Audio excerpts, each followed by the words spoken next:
Before we talk about the Egba people, before we talk about wars or kingdoms or heroes, we must understand what Olumo rock actually is, because it is extraordinary even by the standards of nature itself. Olumo rock is a granite in Selberg, a geological term meaning an isolated rock hill or mountain rising abruptly from a relatively flat landscape.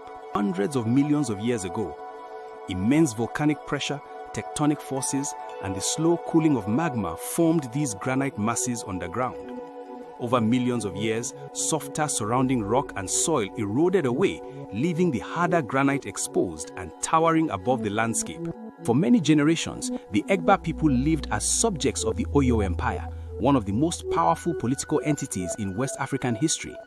The Oyo Empire at its height commanded a vast cavalry, controlled major trade routes stretching from the coast deep into the interior of West Africa, and held political authority over dozens of Yoruba and non-Yoruba peoples. The Egba experienced Oyo's power through a system of agents called the Ilaris.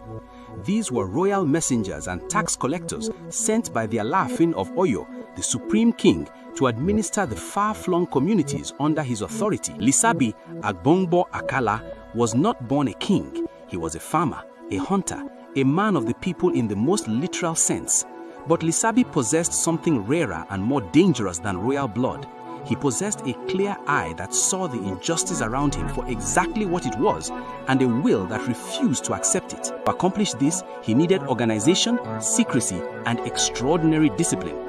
Lisabi founded what appeared to the outside world to be a simple cooperative farming society called Egbe Aro.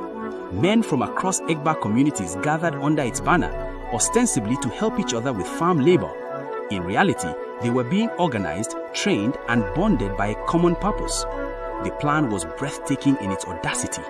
On a predetermined night, every member of Egbe Aro in every Egba village would rise simultaneously and kill the Ilaris stationed in their community. No village would move early, no village would move late. All would strike as one. The night came, and across the forest of Egba land, the Ilaris died. The myth of Oyo's invincibility. It told every subjugated people watching that resistance was possible, that organized defiance could succeed, and that the mightiest empire could be made to bleed.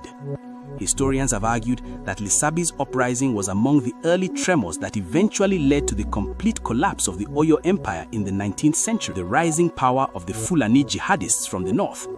The Fulani under Uthman Danfodio had established the Sokoto Caliphate, and its southern expansion put enormous pressure on Oyo's northern territories.